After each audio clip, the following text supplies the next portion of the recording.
Hello अस्सलाम वालेकुम, welcome to Asha Imran food recipes. आज मैं आपके लिए लेके आई हूँ पुदीने की हरी चटनी विद फ्रेश कोकोनट, यानी कि ताज़ा नारियल यूज़ कर रही हूँ मैं इसमें।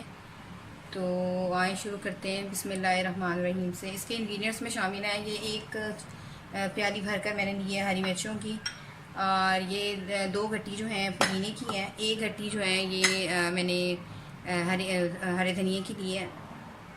और ये आपको इसकी शक्ल अगर थोड़ी सी चेंज लग रही है तो इस वजह से क्योंकि ये फ्रीज़ हुआ हुआ था। इसके अंदर हम डालेंगे हस्बे ज़रूरत नमक, या 1 टीस्पून नमक लिया है मैंने। 6 से 7 मैंने साबुत लाल मिर्चें ली। अगर आप चाहें तो आप रेड चिली फ्लेक्स भी ले सकते हैं। हाफ़ टी स्पून में इसमें चाट मसाला यूज़ करूँगी, और हाफ़ टी स्पून ही इसमें मैं काला नमक यूज़ करूँगी। इसके अलावा 4 से 5 जवे इसमें जाएंगे लहसुन के। 1 से 2 इंच का तकरीबन टुकड़ा मैंने अदरक का लिया है, और तकरीबन इसी तरह से 3 से 4 इंच का टुकड़ा मैंने लिया है लहसुन उसका कोकोनट का। ये काट लिए। अब ये इसमें जाएंगे, तो शुरू करते हैं बिस्मिल्लाहिर्रहमानिर्रहीम से। सबसे पहले मैं इसमें अपना पुदीना यानी कि मिर्च डालूँगी।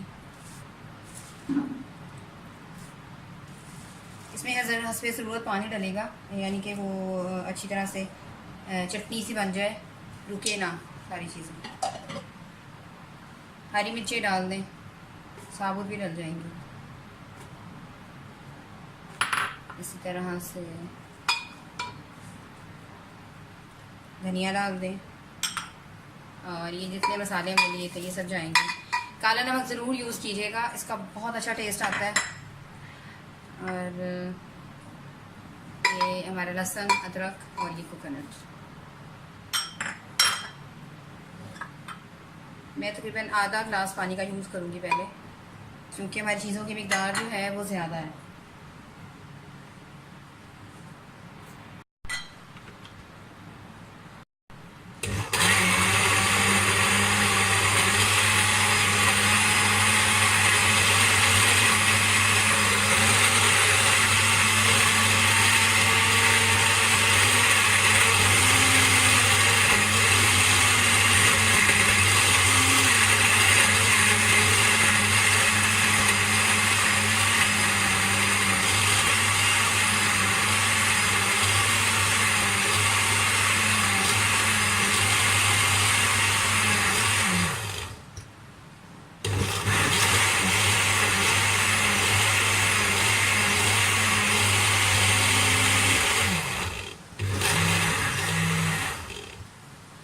चटनी हमारी तैयार हो गई है।